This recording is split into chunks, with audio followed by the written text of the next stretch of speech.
بسم اللہ الرحمن الرحیم۔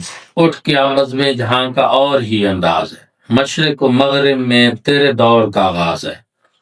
اسلامی تہذیب ایک ایسا درخشاں چراغ ہے جو صدیوں تک دنیا کے اوپر غالب رہی، اور 1200 سال ہمارے مسلم حکمران پوری دنیا کے اوپر عدل و انصاف اور علم و تحقیق کے ساتھ قیادت کرتے رہے۔ کیا آج یہ نہیں ہو سکتا؟ کیا ایسا ممکن نہیں ہے؟ تو اس کا جواب یہ ہے کہ آج بھی ایسا ہو سکتا ہے، آج بھی ممکن ہے، اگر ہم اپنے اسلاف کی یاد کو تازہ کریں، ان کے نقش قدم پہ چلیں۔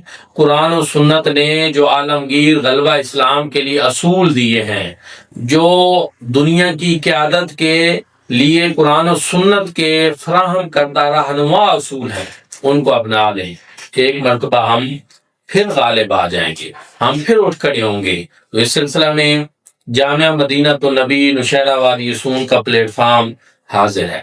یہ وہ ادارہ ہے کہ جس کی سرپرستی دیوان کریم جانشین ضیاء الامت حضرت پیر محمد امین الحسنار شاہ صاحب مدظل العالی، سجادہ نشین آستانہ عالیہ بھیڑا شریف جیسا ویژنری قائد اور امت کا درد رکھنے والا عظیم رہنما ہمیں میسر ہے۔ اس پہ ہم اللہ رب العزت کی بارگاہ میں شکر بجا لاتے ہیں، اور ہمیں اللہ کی اس نعمت کی قدر کرنی چاہیے، اور اس کا طریقہ یہ ہے کہ ہم اپنے قول و فعل سے، اپنے عمل سے پوری طرح جو ہے غلبہ اسلام کے لیے حضور دیوان کریم کی دعاؤں کے سائے میں آگے بڑھیں، چل پڑیں، اٹھ کھڑے ہوں اور جد و جہد جاری کر۔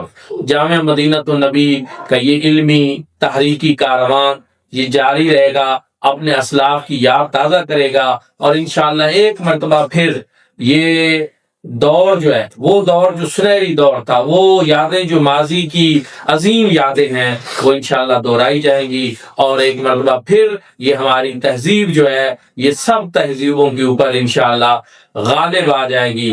اپنی ملت پہ قیاس اقوام مغرب سے نہ کر، خاص ہے ترکیب میں قوم رسول ہاشم۔